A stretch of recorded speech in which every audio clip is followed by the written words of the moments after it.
É sempre um prazer tê-los conosco. Então, uma saudação especial ao nosso presidente, Celestino Louro, e ao nosso palestrante convidado de hoje, o Jorge Maia, que irá falar sobre internet das coisas, gêmeos digitais e metaverso. O que devemos saber sobre esses termos e como aplicar ele em negócios reais. Confiram agora no telão as nossas grandes parceiras aqui da RA.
Convidamos para que marquem a RA SIC Caxias nas suas publicações, façam foto no nosso espaço ali no backdrop.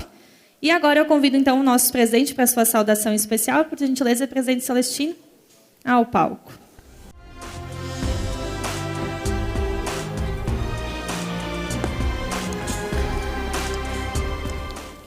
Saúdo o nosso palestrante, o CEO da Crazy Tech Labs, Jorge Maia, a quem agradecemos por estar conosco no dia de hoje e compartilhar conosco o seu conhecimento. Nosso secretário de Desenvolvimento Econômico, Trabalho e Emprego de Caxias, Elvio Jani, presidente da Câmara de Vereadores, vereadora Denise Pessoa, a imprensa, senhoras e senhores.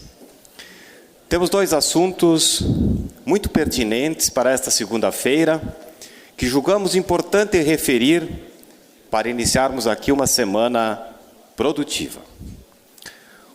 O primeiro diz respeito ao sucesso retumbante da 31ª Mercopar, que foi realizada na semana passada aqui em Caxias. Já estamos falando em uma edição histórica. O balanço já divulgado mostra a quebra de todos os recordes. Foram contabilizados mais de 430 milhões em negócios, o que corresponde a um crescimento de 77% em relação à edição anterior. Acreditamos que este ainda seja um montante parcial, haja vista que muitos negócios vão se concretizar nas próximas semanas. Além disso, foram mais de 35 mil visitantes de forma presencial e de forma virtual. Também estamos falando de 32 mil metros quadrados de espaço físico, uma ampliação de mais de 60% em relação às edições anteriores. Ou seja, a potência desta feira é de impressionar, o que só demonstra a excelência da organização e do trabalho, liderados pelo SEBRAE do Rio Grande do Sul, a quem parabenizamos, juntamente com todos os seus parceiros. Em nome do seu superintendente, o nosso caxiense André Vanoni de Godoy. Ainda sobre a Mercopar, meus amigos, queremos fazer uma reflexão sobre a sua importância. Se os expositores e visitantes que lá estiveram não tivessem fechado um único negócio, mesmo assim, teria sido um sucesso incrível. A Mercopar trouxe para dentro de Caxias do Sul, para o coração das nossas indústrias, do comércio e dos serviços, o que há de mais moderno no mundo. Na tecnologia de produção, das indústrias inteligentes, da inovação e tudo o mais que cerca esse contexto. E, por fim, precisamos destacar que a Mercopar também consagra a enorme vocação de Caxias do Sul para o turismo de negócios. A feira ativou não só a indústria, mas também de maneira muito dinâmica o comércio, os serviços de hotelaria, de gastronomia, impulsionando negócios com reflexos extremamente positivos para todo o ecossistema econômico da cidade. Senhoras e senhores, o nosso segundo assunto do dia, para lembrar e manter a coerência desta casa. No dia 8 de junho, neste mesmo púlpito, nós viemos a público defender a liberdade de expressão de ministros do Supremo Tribunal Federal. No dia 30 de agosto, foi a vez de defender a livre expressão de companheiros nossos empresários. Hoje, vamos falar do dia 18 de outubro de 2022 e da censura explícita contra veículos de comunicação. Anteontem, ontem e hoje. Isso precisa ter um fim. As pessoas precisam ter respeitado o seu direito de falar, de manifestar o seu pensamento com liberdade. Estamos falando aqui de proibir veículos de comunicação de abordar determinados assuntos. Percebem o risco democrático do alastramento de medidas como essas? Não é possível, em hipótese alguma, alguém determinar o que você pode ou não pode falar. A Constituição é bastante clara ao assegurar a todo cidadão o direito de se expressar livremente sobre o assunto que quiser. Ciente, obviamente, que se falar em verdades ou ferir a honra de terceiros, poderá sofrer sanções via os instrumentos também previstos em lei. Mas censura prévia não é possível. É arriscado demais. Nós não podemos admitir. Caros amigos, no próximo domingo, dia 30, devemos todos ir às urnas. Votar é um direito, assim como é o direito de falar. No entanto, acima de tudo, votar é um dever de escolher o candidato que se identifica com as nossas ideias, com os nossos princípios e com os nossos valores de vida. Não podemos terceirizar de forma alguma esta responsabilidade. Por isso, mais uma vez, nessa tribuna, fica o apelo de um voto consciente a cada um de nós. Muito obrigado e uma boa reunião almoço a todos.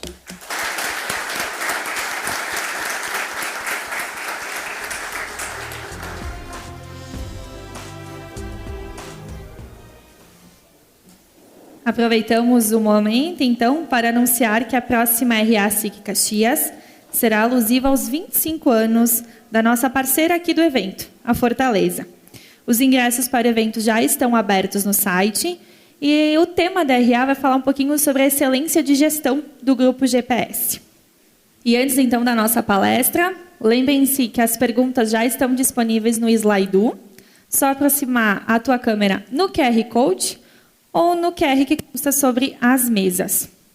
E agora, então, convidamos ao palco o nosso palestrante de hoje, Jorge Maia. Bem-vindo. Então, esse é um espaço que eu realmente agradeço bastante, né? E vou tentar trazer aqui um pouco do que eu tenho vivido aí nesses últimos anos, né? A gente tem implantado algumas dessas siglas, né? E só não o metaverso ainda é algo relativamente novo, né? E que a gente traz aí o tema para discussão, né? Falar rapidamente aqui sobre mim, quem quiser depois se conectar aí comigo no LinkedIn, estou deixando aqui um QR Code para que a gente possa aí fazer essa conexão, né? Eu venho da área de computação, então sempre trabalhei, né, minha carreira inteira na área de comunicação. Sou premiado pela Microsoft, tenho feito alguns trabalhos aí, não só no Brasil, no exterior também, e quero trazer um pouquinho aí desse movimento que a gente tem feito, né? Eu fundei a Crazy Tech Labs em 2014, exatamente com esse ideal, com o ideal de trabalhar a internet das coisas, algo que em 2013, 2014 era relativamente novo no Brasil. Não se falava, né, bastante disso, e quando se falava, era algo insípido ainda, algo que trazia aquela ideia de que um dia pode acontecer, numa hora precisaremos disso, ou então uma ideia de que era algo totalmente novo, tá? E que era não acessível, tá? Então, a gente vem trabalhando aí ao longo desses anos, junto com grandes parceiros, né, entregando soluções mundo inteiro, tá? E é um pouco dessa trajetória que eu quero trazer aqui, mas não com o foco e a ótica em mim nem na empresa, mas sim nas tecnologias, no que a gente tem colocado aí a cara a tapa, né, para discussão, e o que a gente tem visto que funciona e que não funciona nessa nossa ótica, né?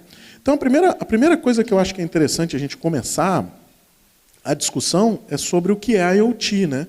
Quando a gente fala sobre a internet das coisas, muita gente tem uma visão de algo gigantesco, né? Onde eu estou unindo vários pontos em uma solução só, tipo, eu tenho um vaso de planta, eu converso com esse vaso de planta, ela entende o que eu estou falando, ela me diz quanto ela tem de água ali, né? Isso é muito bom, muito bacana. A pergunta que eu começo a fazer é: quanto custa isso e quanto isso retorna para o nosso negócio? Quanto vale? Quem paga a conta? Que problema real isso resolve? Porque é muito bonito, né? A teoria, ela funciona muito bem no papel, às vezes, somente. Porque quando eu digo, olha, eu vou ter um vaso de planta que me diz qual é a sua autonomia de água, com uma linguagem natural, que é uma fala, né, em qualquer língua, e que faz a tradução simultânea e tudo mais, todo mundo diz que é sensacional, todo mundo bate palma para aquilo. E aí você faz a pergunta, diz assim, você pagaria R$2.000 num vaso de planta? Aí a pessoa diz, mas o que o vaso de planta faz? Uai, diz se tem água ou não. Diz se a planta está bem ou não. Mas R$2.000 para uma planta? Qual o tamanho do vaso? Não, dá para você botar uma rosa, talvez, um negócio pequenininho ali. Pô, bacana, mas então não vou pagar. E aí a gente começa com um negócio que são essas soluções que são muito bonitas no PPT, que são muito bonitas na apresentação, que são muito bonitas na fala, né, mas que não funcionam para o mundo real. E aí a gente tem discussões do tipo, mas a IoT não é somente hardware, é? Não, não é. Mas às vezes a gente enxerga como sendo. Por quê? Porque eu tenho que estar o tempo todo tocando na ideia de que eu tenho um dispositivo. Por que eu tenho que ficar falando que a IoT tem um dispositivo? Porque o hardware é mais fácil de eu vender do que o serviço. O serviço é complicado. Você dizer, olha, eu vou te cobrar para resolver um problema seu. A pessoa diz assim, mas eu não recebo nada? Não tem uma caixa? Não tem... Você vai ligar isso aonde? Não, eu vou me conectar ao que você já tem na sua planta, vou me conectar ao que você já tem no prédio, vou me conectar ao que você já tem no campo. Então você está me vendendo um serviço? Não, eu estou te vendendo a conexão desse cara. Eu estou te vendendo buscar as informações que você às vezes já tem ali na ponta e levar. Mas muitos trazem essa temática para hardware, para a criação de um hardware. E o tempo de criação de um hardware é muito mais longo do que o tempo da criação de um software, por exemplo. E aí começam problemas quando a gente vai colocar nos nossos negócios reais. Porque se a gente for começar a focar em desenvolver o hardware, e nós não somos especialistas em hardware às vezes, quanto isso vai custar? Como é que eu vou saber se está funcionando ou se não está funcionando? Não, vamos terceirizar um pedaço, vamos treinar nosso time interno, mas eu preciso resolver meu problema. Meu problema é saber o dado em tempo real, meu problema é saber o que está acontecendo, meu problema é saber se tem água ou não no reservatório. Como é que eu resolvo isso, né? E aí vem uma outra frente, quando a gente fala de IoT, que diz que a IoT é somente software. Não, então se não é somente hardware, eu posso pegar e criar um software e colocar em qualquer coisa. Eu já tenho equipamentos aqui. Eu vou escrever um software, isso aí é uma coisa extremamente simples. E não é. Porque eu tenho vários pontos aí de problema, né? E que requerem todo esse trabalho em torno disso. Outro ponto que é importante a gente trazer também, antes de começarmos a falar, né, é que existe também uma ideia de que eu só faço IoT se eu estiver conectado 100% do tempo à internet. Não necessariamente, né? Eu posso estar trafegando, por exemplo, dados aqui localmente, para estar fazendo a medição de uma poça de solda aqui, né, e depois eu transferir, fazer sincronia desses dados, receber comandos de forma remota em cima dessa operação, e não necessariamente eu tenho que estar conectado full time, né? Eu não tenho que estar o tempo todo gastando aquilo, né, mandando aquilo para a nuvem. E aí é que existe a ideia, e que eu vejo um ponto importante da gente falar, do seguinte: vamos então retroceder um pouco e dizer o seguinte: o que é a internet das coisas, né? A internet das coisas é um termo de marketing. Essa é a realidade. Quem criou a internet das coisas disse isso publicamente já várias vezes, né? Então me diz, olha, é um termo que eu usei para conseguir trazer a atenção de executivos do grupo para aquilo que eu queria mostrar, que era, eu posso ter alguma coisa dentro de uma planta de varejo ali, né, e eu consigo localizar aquela coisa. Então, como eu estou falando de coisa o tempo todo, eu vou ter a internet daquelas coisas e pronto, virou um termo comercial para algo que a gente já fazia anteriormente. As engenharias já conheciam isso anteriormente, eu já tinha conectividade há muito tempo. Claro que hoje a gente está falando de uma abundância de novas tecnologias, mas eu já tinha, né? Então não é sobre a novidade, não é sobre a gente estar o tempo todo correndo atrás do que foi lançado na semana passada. E sim sobre a gente entender o que vem de passado com esse novo termo, né, e que me faz montar todo esse funcionamento, né? E aí vem um ponto interessante, que é um nome que surgiu recentemente, né, aí no mercado, que é o Edge Computing, né? O Edge Computing é o que muitos combateram há alguns anos atrás, quando disseram, olha, vamos levar tudo para a nuvem, vamos tirar de dentro de casa e colocar num data center privado do lado de fora, vamos tirar toda a parte de computação, porque a gente não precisa mais ter operação nisso aqui. Vamos levar tudo isso para longe da gente.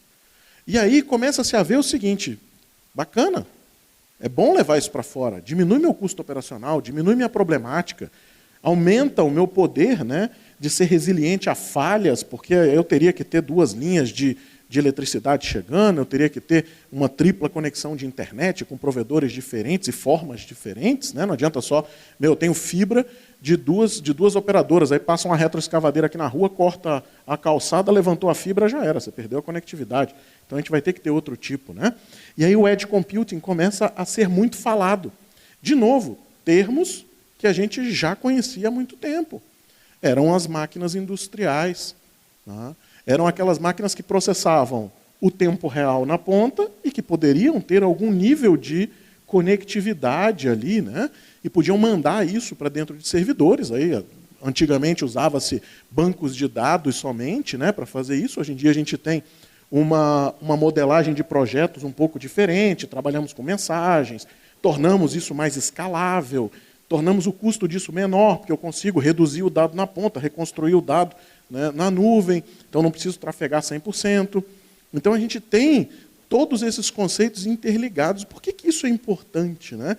Porque eu vejo muitos projetos hoje começando no hype, né, nesse movimento de estou na crista da onda aqui, estou no movimento, estou acompanhando o que o mundo fala. Que bom, Por que você precisa de edge computing se você não processa nada na ponta? Por que eu vou colocar uma lâmina de servidor onde ela não existia? Por que eu vou comprar um equipamento que não há necessidade para mim? Se eu posso simplesmente trabalhar no modelo de enviar os dados, às vezes. Tá? Então é importante a gente conceituar alguns pontos para que a gente consiga falar de soluções de IoT. Soluções de IoT não são os consumíveis, né, como a gente vê em feiras internacionais, que tem o device que você coloca aqui e ele reconhece e já faz a contagem das pessoas de forma automática. Ele é um hardware pequenininho que prega aqui na parede e tal, e funciona, e se conecta rapidamente à internet sem nenhuma intervenção. Até existe isso, mas não é bem a realidade, né, que a gente vê no campo.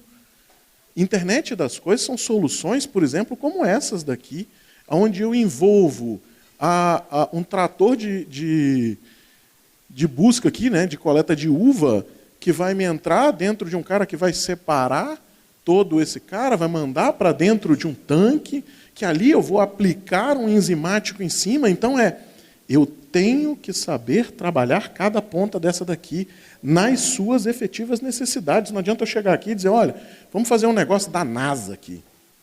Aí você me diz, mas o trator é mais barato do que a solução. Não vale a pena, você está louco. Esse é o ponto que eu acho que vale a gente trazer para essa discussão, que é qual a dor que eu resolvo? Né? Como é uma solução de IoT? Uma solução de IoT é a interligação de mundo físico com esse mundo teoricamente virtual. Então, quando eu vou para conceitos mais modernos, né, que estão sendo lançados agora como metaverso, daqui a pouco vamos trazer de novo, né, essa palavra para a conversa, a base do metaverso é a internet das coisas. Não tem como você fazer hoje algo sem estar conectado. O metaverso é um negócio sensacional, que vai entregar isso, aquilo outro. Acho muito bacana. Quem é a pessoa que está conectada no metaverso? Como é que ela está conectada? Quem são as plantas que estão conectadas no metaverso? Como é que elas, quando eu falo de plantas industriais, né? Como é que elas estão conectadas? Que dados elas mandam? Vamos falar de coisas reais, coisas que acontecem no nosso dia a dia.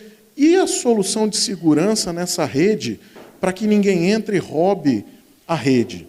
Não bloqueie o acesso a essa rede. A gente viu aí pipeline de óleo e gás nos Estados Unidos bloqueado por quase uma semana. Porque a rede operacional sofreu um ataque e vamos tirar do ar o pipeline.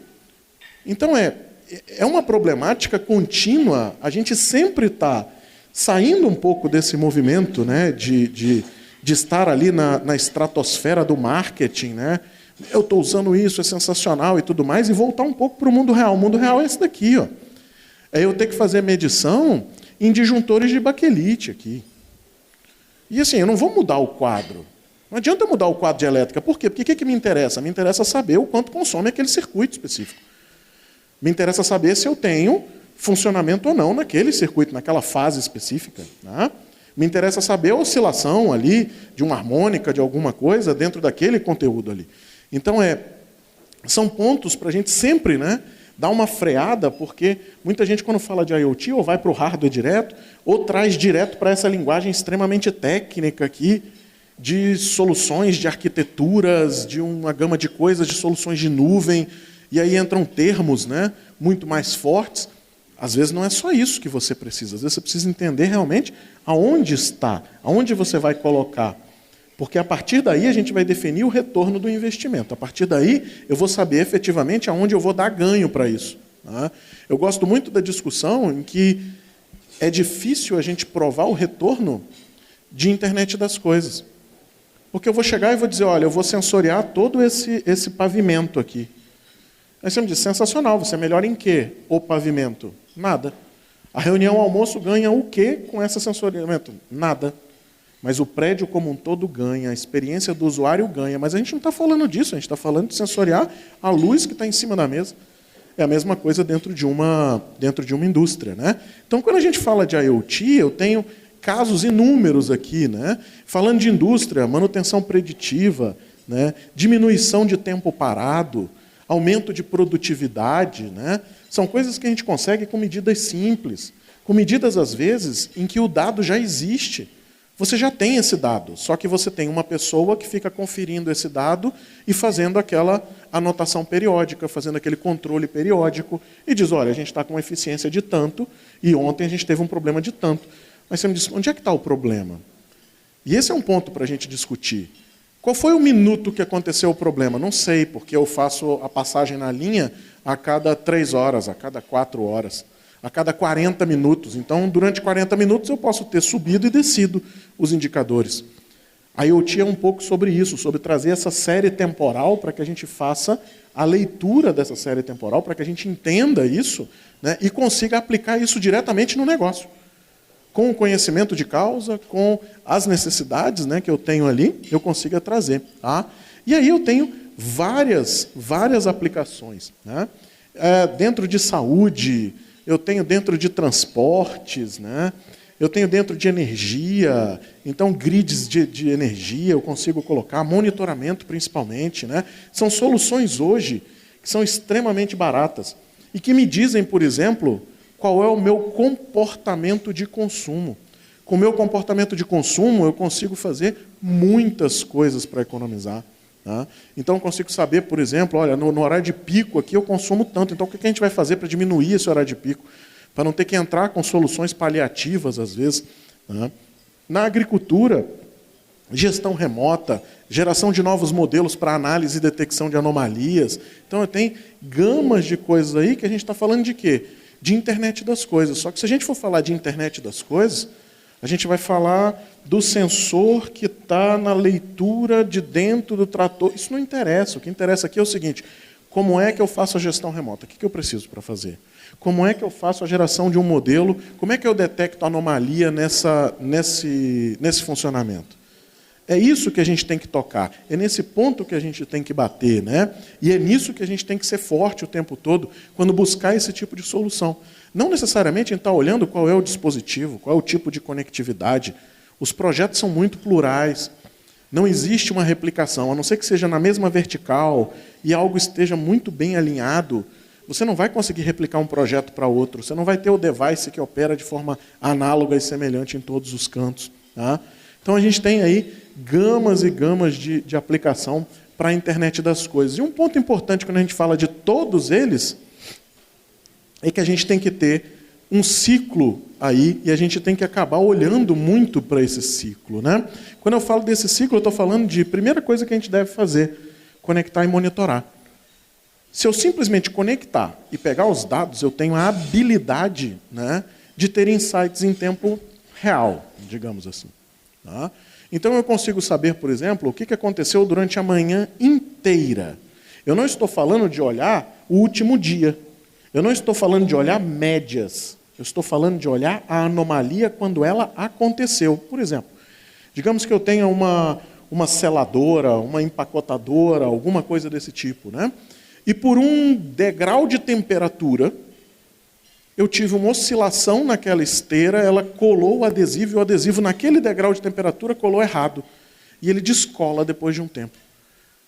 O que aconteceu com aquele lote? Eu vou invalidar o lote, eu vou olhar a máquina, são dados que eu não tenho, por mais que eu olhe a linha o tempo todo.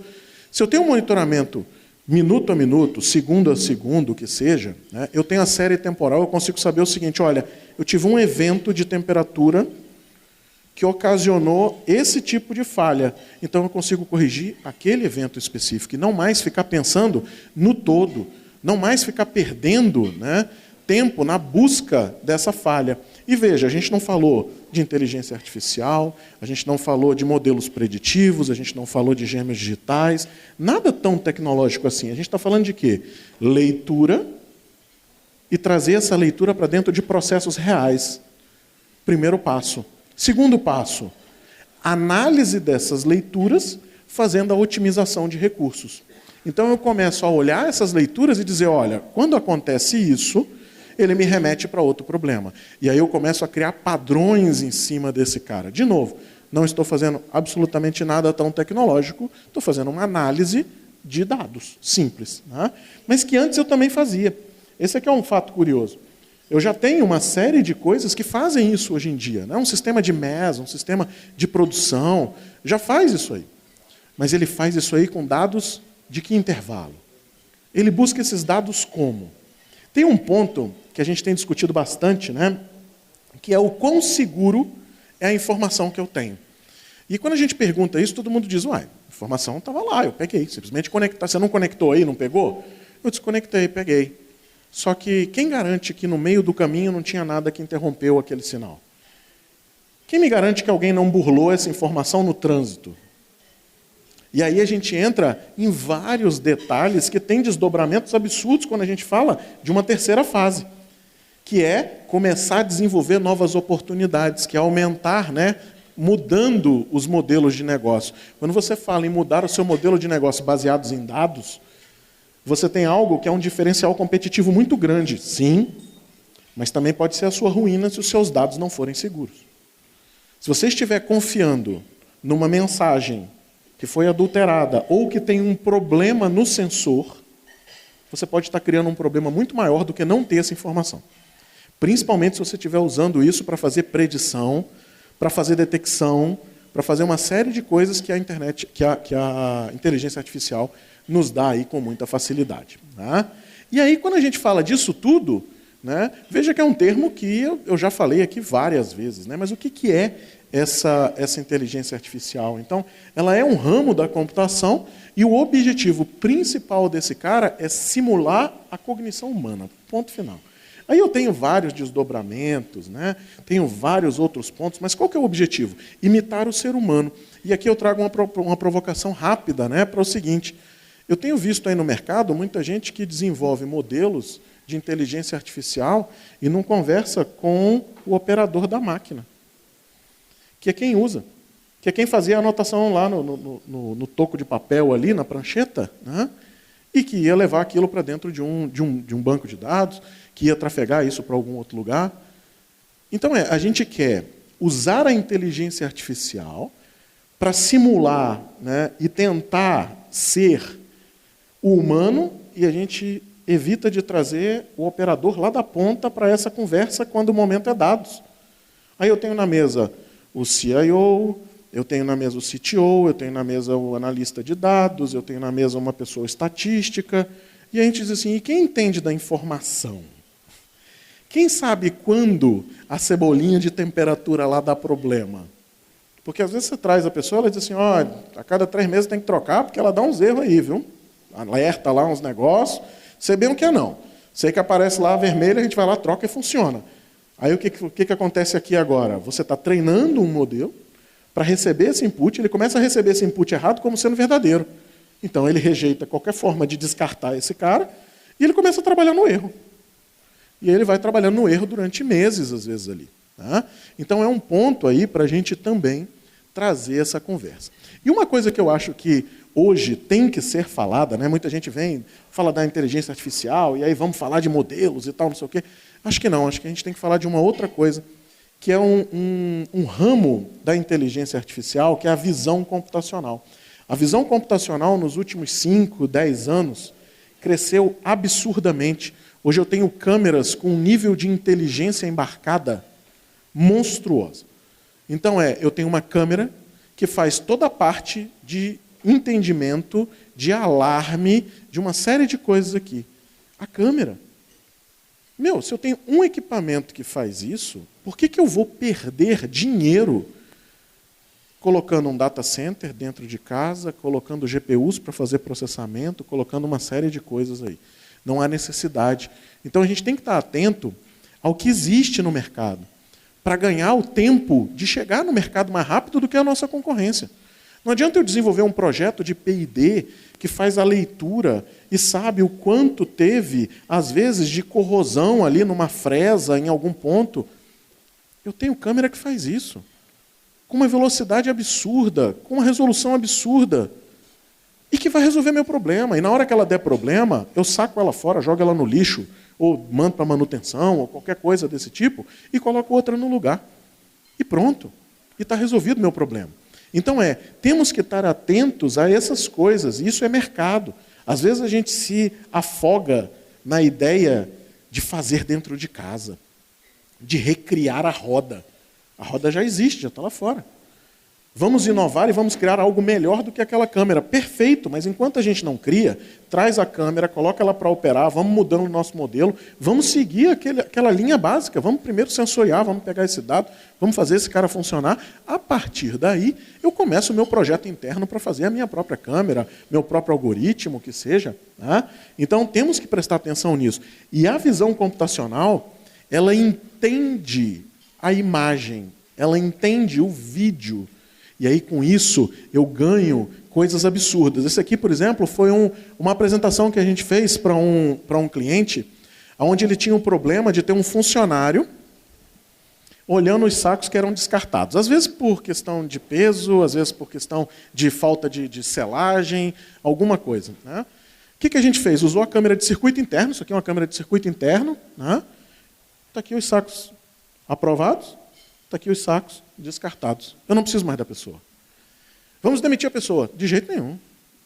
Essa pessoa sabe por que o saco não fecha. Essa pessoa sabe regular uma máquina da década de 70. Vamos entender com essa pessoa como é que a gente melhora essa linha.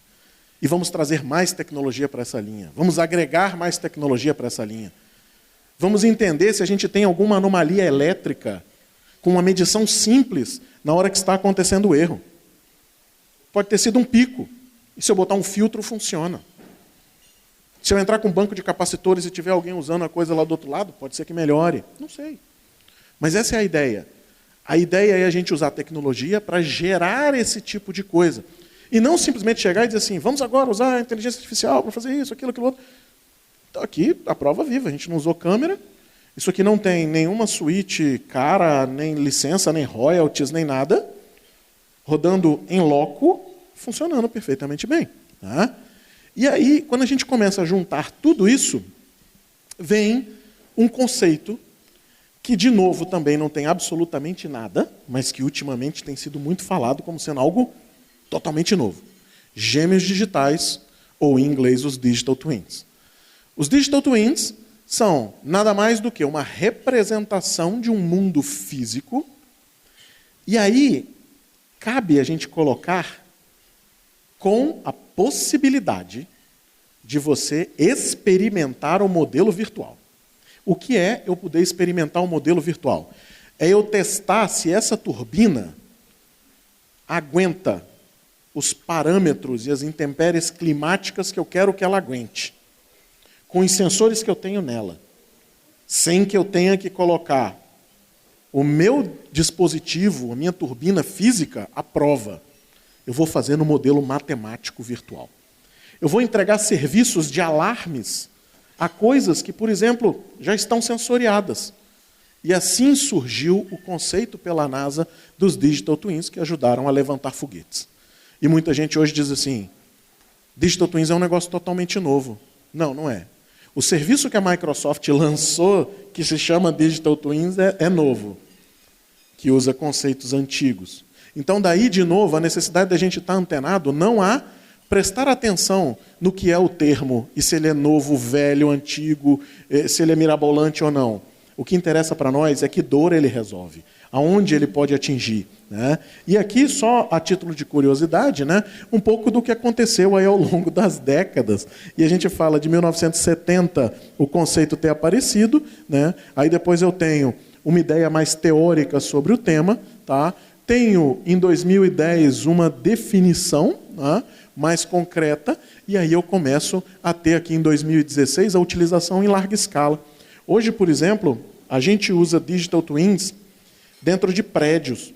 Vou trazer um case nosso daqui a pouco, aqui, onde eu faço toda a gestão do prédio, o facility inteiro, desde o banheiro até a iluminação do andar.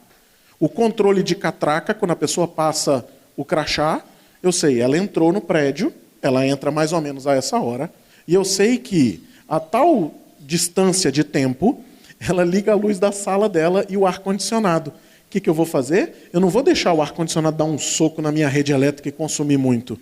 Eu vou ligar o ar-condicionado na ventilação baixa, na temperatura conforto 23 de norma. Acabou? Só que eu ligo isso 15 minutos antes da pessoa chegar. Diminuiu o meu consumo elétrico. Começo a ver esse tipo de padrão e colocar esse tipo de padrão para funcionar. Usando o quê? O conceito de Digital Twins, o conceito de agregação, o conceito de trazer para esse mundo o que é sensoriado com a internet das coisas lá na ponta. Então essa é a ideia. Né? E aí a gente tem também uma ideia de evolução.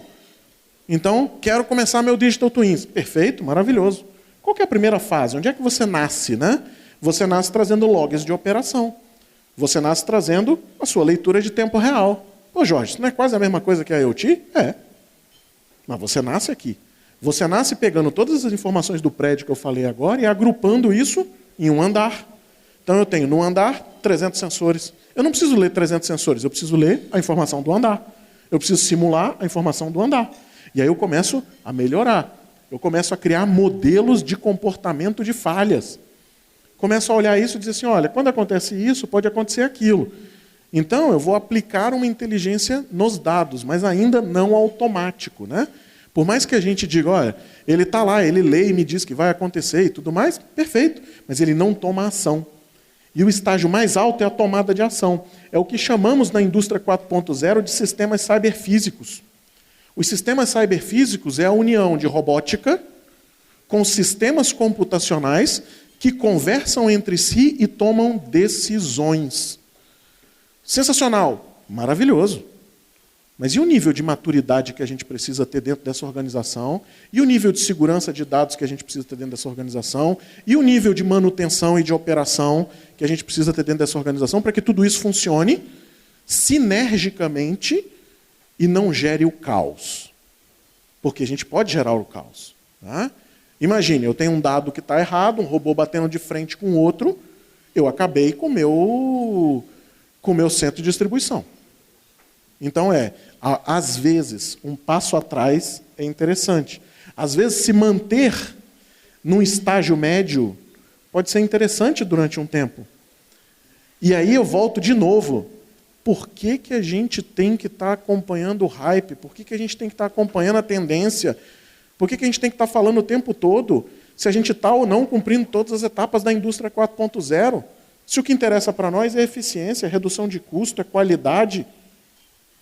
Esses são os pontos que a gente tem que olhar. Não se a gente está entendendo bem o sistema, se a gente está falando que o nosso sistema é cyberfísico ou não, porque eu tenho isso aqui implantado. Temos que parar um pouco, né, de correr atrás desse tipo de coisa. Tá? Isso aqui só para efeito também de exemplificação, né, que é o que muita gente fala sobre gêmeos digitais, diz assim, os custos são muito altos, porque você tem que modelar as peças e tudo mais. Se hoje a gente falar de qualquer ferramenta CAD, né, a gente está falando de conseguir estrudar uma peça, de conseguir estrudar um ambiente, né, criar esse ambiente em 3 dimensões com relativa facilidade. Não estou dizendo que é simples, mas veja o que a gente hoje tem, né, de ferramentas que auxiliam nesse trabalho disponíveis no mercado.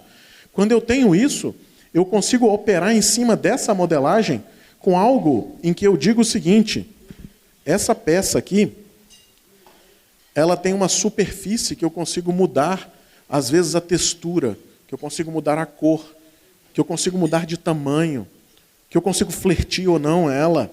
Tá? E quando eu começo a fazer isso, eu consigo trazer dados de tempo real que eu estou adquirindo lá na minha planta, por meio de IoT, trago para esse cara e entro nele como parâmetro. E aí eu começo a navegar pela minha planta. Metaverso? Não. 3D. Só. Num site, num aplicativo. Não, mas eu quero ver algo mais tecnológico. Por que não usar coisas que já estão no nosso dia a dia? Realidade aumentada, por exemplo. A realidade aumentada é algo que eu consigo, com um telefone celular, projetar alguma coisa nessa mesa, projetar alguma coisa nesse palco. Ou seja, eu adiciono à minha realidade alguma coisa, que pode ser um modelo como esse. A realidade aumentada me permite treinar um funcionário novo dentro de uma siderúrgica sem ele chegar perto do forno.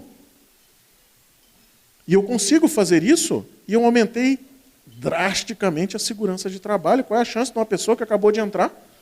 E qual é o custo para eu treinar essa pessoa? Porque eu tenho que ter mais um de segurança, mais um de não sei o quê, mais uma pessoa acompanhando ele. Eu não preciso mais fazer isso. Eu posso passar ele numa região que seja segura, e ele, por meio de um telefone, por meio de um óculos, que você quiser como acessório, tá? Você consegue fazer isso aí.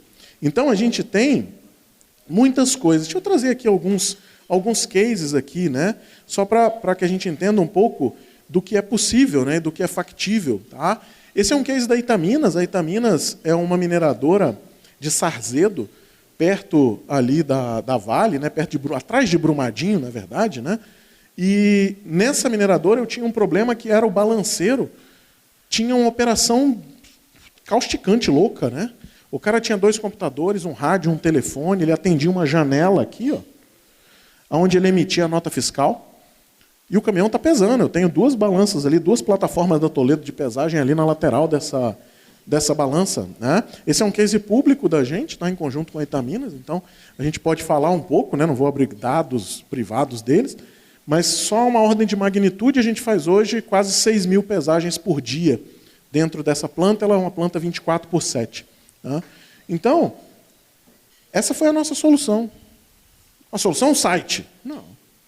A solução é um edge computing, rodando lá na ponta, fazendo toda a parte de tratamento, toda a parte de informação, com câmeras e antenas de RFD, fazendo a identificação dos caminhões, que tem etiquetas pregadas aqui no vidro, que tem números em cima dele, eu consigo fazer reconhecimento também, se a etiqueta desaparecer.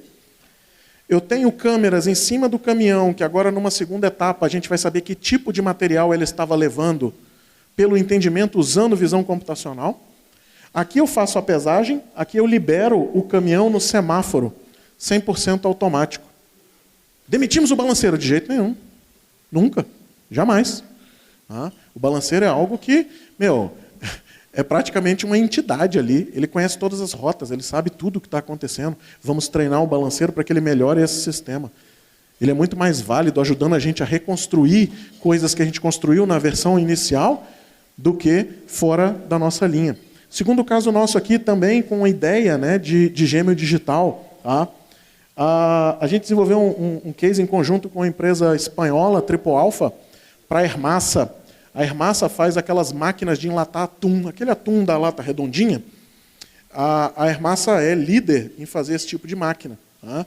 E eles procuraram a Triple Alpha, que veio para procurar a gente, para fazer o seguinte: a leitura de todas as variáveis dessa máquina, o entendimento de variáveis dessa máquina para medição de produtividade e também para saber se ela estava operando de forma correta ou não. O que é operar de forma correta ou não? Economizar.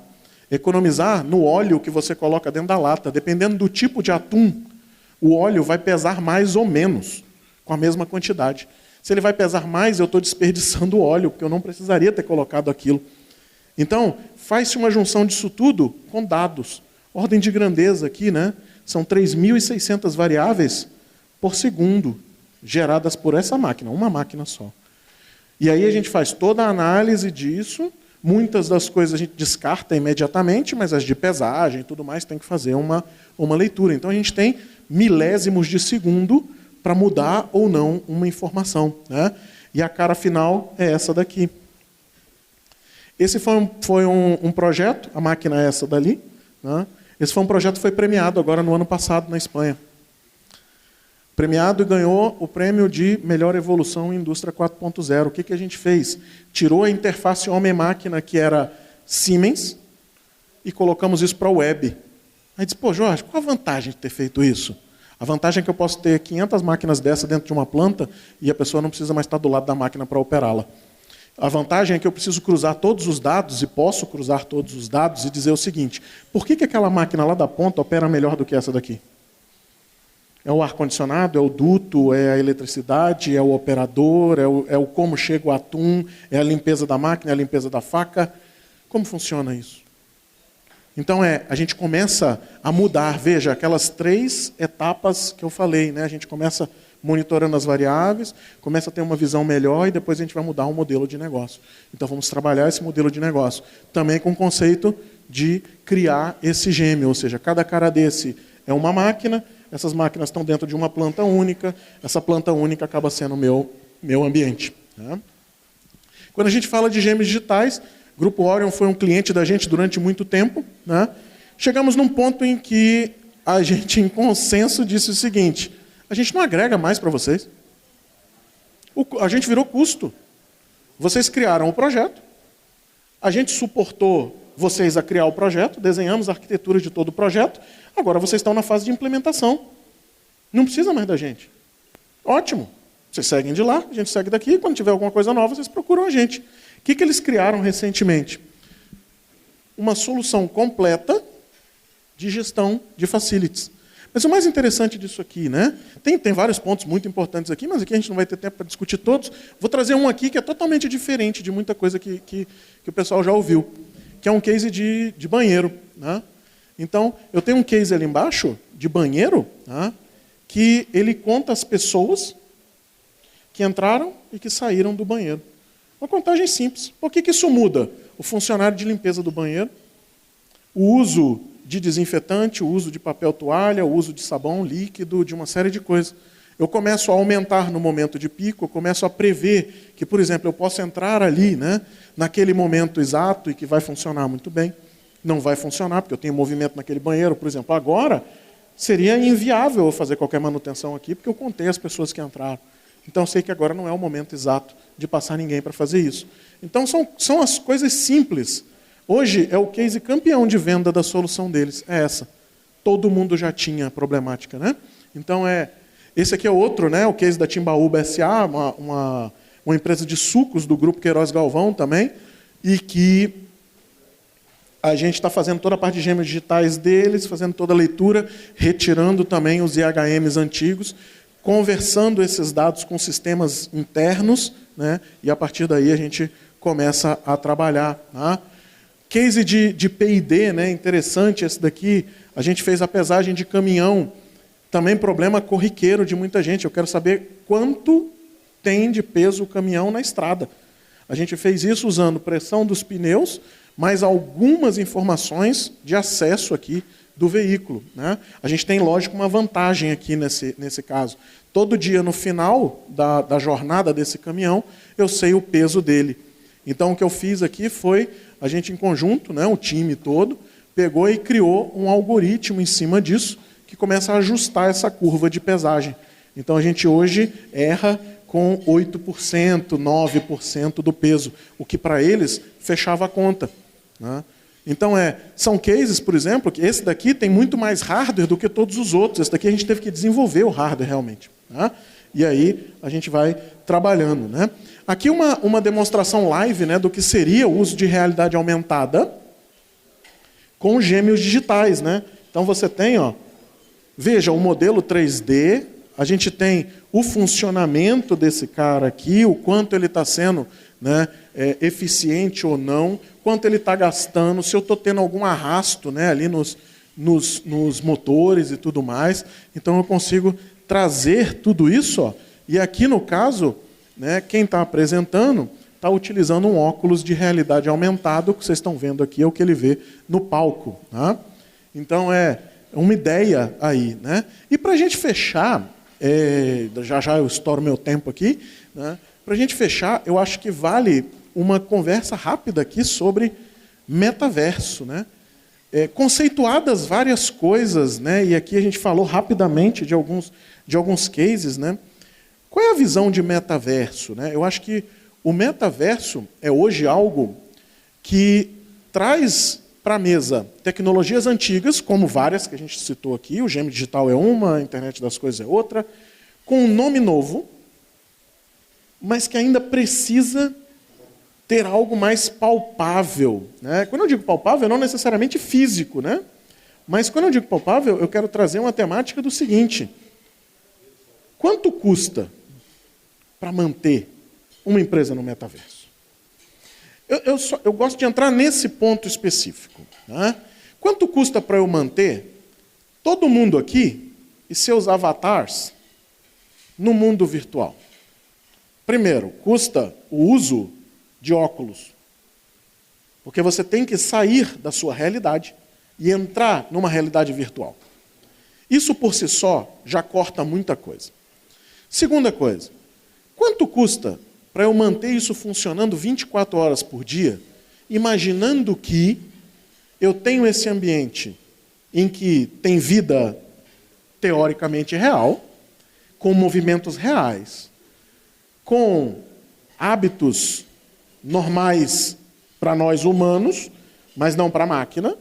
Então eu tenho que usar inteligência e processamento para isso tudo. Quanto custa? É viável hoje? Eu acho que tem outro ponto também que eu gostaria de trazer aqui para dar uma provocada. Muita gente traz a temática de que as empresas estão entrando no metaverso. Eu acho que sim, tem que entrar.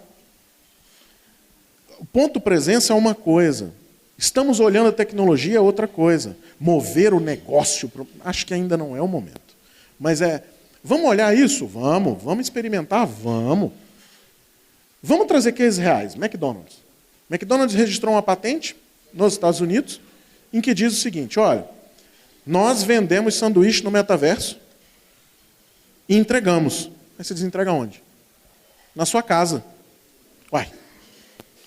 E bilheta como? No seu cartão de crédito ou via bitcoins, mas via bitcoins tem que fazer um exchange para poder fazer o pagamento. Ah, bacana. Então a gente tem um site. Um site de venda do McDonald's em 3D. Que eu digo o nome de metaverso a ele. É isso? Não é isso, né? Então a ideia, eu acho que do metaverso ainda é nova.